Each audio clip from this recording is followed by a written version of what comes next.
Outside of the walls of Acrisure Arena, do you think that you and your guys will grasp all the positivity that you brought to our home and all the pride that you guys created in our valley?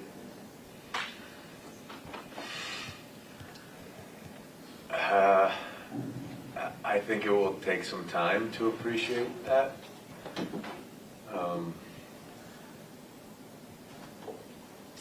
I think, I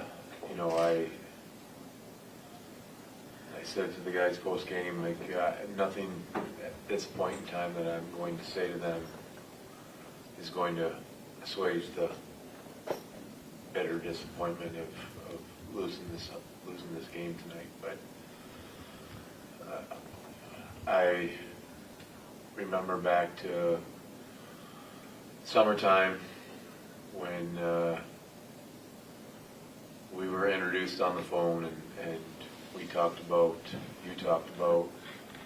bringing hockey to the desert and bringing a team to Coachella Valley and Acrisure Arena, and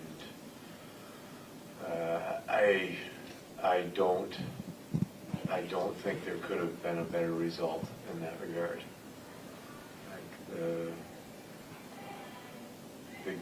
And that's kind of all in the guys. We talked about bringing a team that the Valley could be proud of, that they could get behind, and that would mean something to this area. And the guys couldn't have done any more in that regard. So I'm not sure that they're ever gonna fully appreciate it, but I think in that regard, it was a remarkably successful season. When you go into the coaching business, you sign up for a job where one bounce determines so much. I guess, how do you manage the emotions of knowing that, and on a bigger scale, manage your team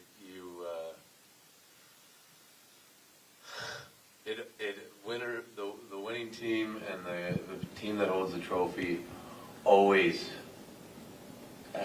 gets the bounce, always gets the one play or that might be in the first round of playoffs, that might be in the second round of playoffs, that might be an overtime winner off a shin pad or whatnot. But that's the story of the winner, and your team. You have to get your team to believe that if you play a certain way, that you'll get those bounces. And this one comes down to the 98th game, and comes down to overtime, and comes down to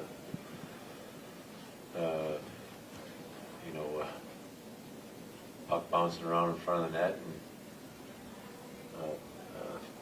a backdoor tap in for Hershey to win the cup. And I'm just extremely proud of our group and our guys, the way they competed all year long, the way they put themselves in a position to be where we're at tonight.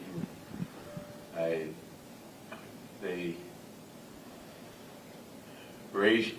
Freddie Shiro said, "You win today and you walk together forever." And we didn't win today, but this team and this group of guys is a special group, and they will walk together forever. Hey Dan, playing those 26 games, you sort of outlasted the Snowbirds and brought in a bunch of new fans, right? By a marathon. What did it feel like tonight to just hear that crowd and know it's pretty much all local people? I think we wondered what the playoffs would bring with our fans, having the 180 days be up right around the middle of April. But I think it's given the Valley the opportunity to come out with some different people and maybe some new people, and our fans and our building is unlike any other. It is absolutely amazing, and we got great fans, and they were. I thought they were a big part of Game 6, giving us the energy and the boost to turn turn the series and win Game 6, get to Game 7, and it's I've said this numerous times. We've shown the fans a lot of different hockey and a lot of different circumstances throughout the year, and I felt like it was going to be just another story, another different thing to see Game 7 in overtime and give them the win. But I apologize, because that's the way we saw it ending up is not the way it happened, but our fans and our building is awesome. It's just, I don't know if to say it any other way. It's been great to see everybody come out and make this a electric place to play. Coach saw you embrace Joey on the ice after the game. What did you tell him? What did he say to you? Those are private moments and special moments, and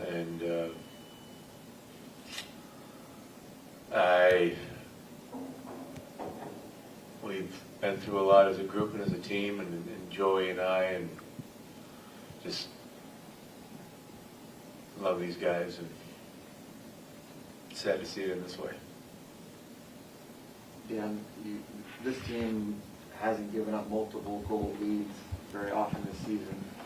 How would you describe what happened from the 2-0 lead to, them kind of taking over in the end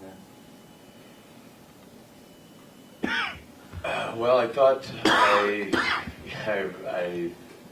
talking about playing your best game when in the biggest moments, and I thought our first two periods were great.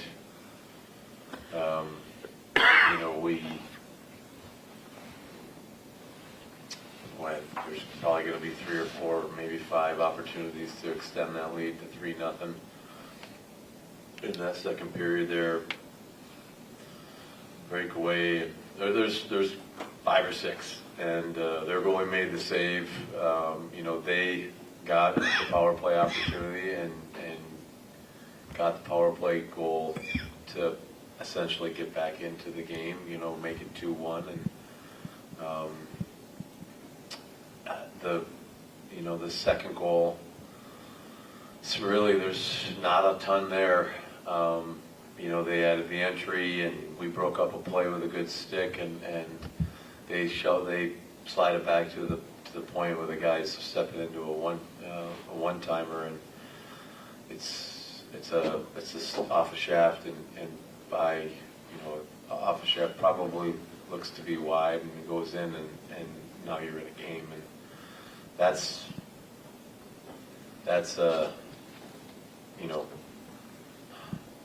how we played the game all year long. I guess that's how the game goes. And I thought the third was, we had 2 kills, and that was a big part of the third period. Those 2 kills.